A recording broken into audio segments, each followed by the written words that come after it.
disudahi membicarakan kekalahan Manchester United atas Arsenal pekan kemarin. Kekalahan yang sebenarnya sudah bisa ditebak sebelum kick-off dimulai.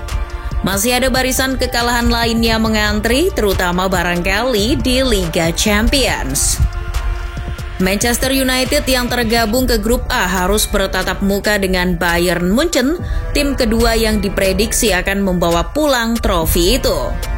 Setelah satu musim tidak menjamah Liga Champions, Setan Merah harus mengalami mimpi buruk bertemu dengan Bayern Munchen sekaligus Harry Kane, striker yang pernah diminati. Tidak hanya itu, Manchester United juga berada satu grup dengan klub Turki, Galatasaray. Klub berjuluk Cimbom Aslan bukan tim mudah. Apalagi Galatasaray pernah memberi kenangan pahit bagi kubu Setan Merah. Jadi, mungkinkah pasukan Ten Hag akan pulang lebih dulu di Liga Champions musim ini? Nyatanya, FC Copenhagen lah yang boleh dibilang menjadi tim terlemah di grup A. Juara Liga Super Denmark ini melalui perjalanan yang sangat panjang untuk bisa menembus ke putaran final Liga Champions musim ini. Status juara tidak bisa membantu mereka langsung ke Liga Champions. Copenhagen mesti melewati babak playoff terlebih dahulu. Meski memulainya dari kualifikasi babak kedua menghadapi klub Islandia, Breiðablik UBK. Lalu harus menjalani laga yang sulit melawan wakil Ceko Sparta Praha. Dan yang terakhir, mengalahkan wakil Polandia, Rakow Częstochowa. FC Copenhagen memang salah satu klub kuat di Denmark, namun mereka tak lebih hanyalah topping di Liga Champions. The Lions memang pernah lolos ke babak 16 besar, tapi itu terjadi lebih dari 10 tahun yang lalu. Bahkan dengan kekuatan ex-pemain Southampton seperti Mohamed Elyounoussi, Copenhagen tampaknya masih akan sulit bersaing. Mereka cuma berharap bisa menyulitkan tim-tim lain di grup A. Tepat di titik itu, Copenhagen bisa menjadi ancaman lain bagi klub seperti Bayern Munchen dan terutama Manchester United. Musim lalu saja, tim yang bermarkas di Parken Stadium itu berhasil menahan imbang sang juara, Manchester City. Dari grup A, partai antara Manchester United versus Bayern Munchen tentu saja menjadi yang paling menarik. Setan Merah akan lebih dulu bertamu ke Allianz Arena. Bayern dan United punya hubungan spesial terutama di Liga Champions. Manchester United sejauh ini baru 11 kali bertemu Bayern Munchen. Tapi Bayern sejak dulu adalah pawangnya Manchester United. Ketika tim-tim lain dulu sangat sulit mengalahkan MU-nya Fergie, Bayern adalah tim yang hampir selalu menang. Setan Merah baru memenangkan 2 pertandingan saja melawan Die Routen. Tapi dari 2 kemenangan itu, ada satu yang sangat berharga. Benar sekali, kemenangan United di final Liga Champions 1999.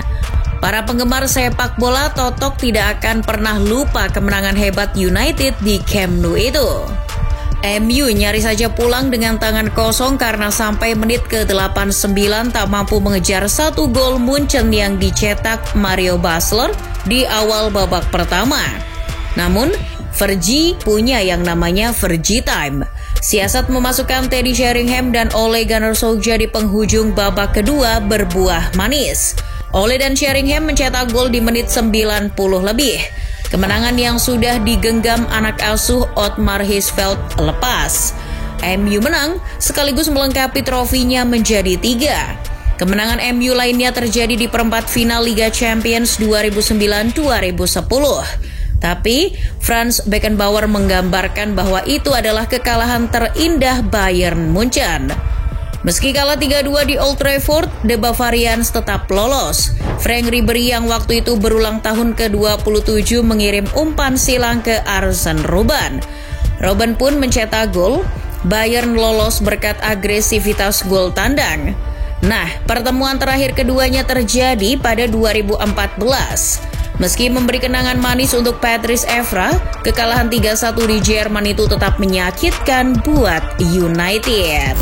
Selain kisah spesial antara Bayern dan United, di mana kedua tim pernah bertukar pemain seperti Owen Hargreaves yang pindah dari MU ke Munchen maupun Mark Hughes dan Bastian Schweinsteiger yang pindah dari klub Jerman ke MU.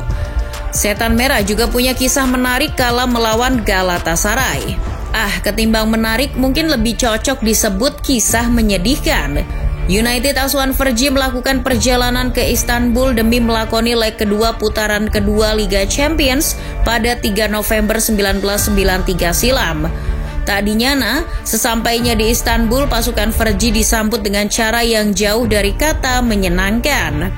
Alih-alih menyambutnya dengan kalimat "Selamat datang di corong negara Islam Eropa", para penggemar Galatasaray justru menyambut skuad United dengan kalimat "Welcome to the hell", yang artinya selamat datang di neraka. Coba bayangkan, setan si penghuni asli neraka disambut di neraka. Para pendukung Galatasaray memang terkenal kejam, bahkan keganasannya melebihi tifosi tim-tim Italia maupun hooligan di Inggris. Manchester United pada waktu itu menjadi korban betapa beringasnya ultras Galatasaray. Sejak pertama kali menginjakan kaki di Istanbul saja, awak Manchester United sudah diancam. Di Ali Sami Yen, markasnya Galatasaray, pendukung sudah siap untuk mencaci maki habis-habisan Manchester United. Tribun memerah menyala, api dan suar di mana-mana. Tensi pertandingan pun meninggi. MU pada waktu itu harus menang karena di Old Trafford, Galatasaray yang menahan imbang 3-3 unggul agresivitas gol.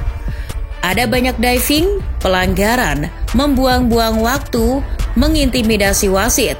Mereka melakukan segala cara untuk menjegal kami dengan aturan gol tandang. Kenang Roy Keane pada pertandingan itu. MU gagal mencetak gol di laga tersebut. Di ujung laga, Eric Cantona yang kesal terhadap Reinhard Stumpf kehilang kesabaran. Cantona yang kesal berseteru dengan para pemain Galatasaray. Sang pemain bahkan menghina wasit Kurt Roethlisberger yang membuatnya diusir. Cantona yang kesal karena laga malam itu berakhir 0-0 juga memukul-mukul bola tak jelas di akhir laga. Ketika masuk ke ruang ganti, para pemain United juga mendapat serangan dari pendukung Galatasaray. Bahkan Cantona kabarnya diserang dari belakang. Lewat autobiografinya, Brian Robson merasa pukulan itu berasal dari aparat kepolisian. Dilansir The Guardian, sekitar 164 fans United justru dijebolkan ke sel tanpa makanan dan minuman sebelum akhirnya dideportasi. Kejadian mengerikan itu bisa saja terjadi lagi ketika MU berkunjung ke Galatasaray. Tinggal siapa yang akan jadi Eric Cantonanya. Dari grup A, Manchester United bersama Bayern Munchen tentu saja akan difavoritkan lolos ke babak berikutnya. Namun, Galatasaray juga punya cadangan tenaga yang bukan tidak mungkin akan memberikan kejutan. Selain ultras mereka yang intimidatif, Galatasaray sudah mendatangkan muka baru.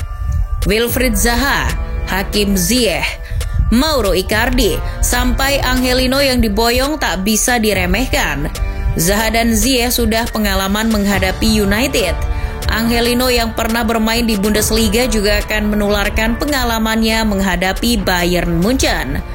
Selain itu, di Rotten yang memecat Julian Nagelsmann juga sedang meraba permainan. Thomas Tuchel masih belum terbukti di Liga Champions. Laga kontra United nanti juga menjadi laga pertama Tuchel beradu taktik dengan Ten Hag. Itu jika salah satu dari keduanya tidak dipecat.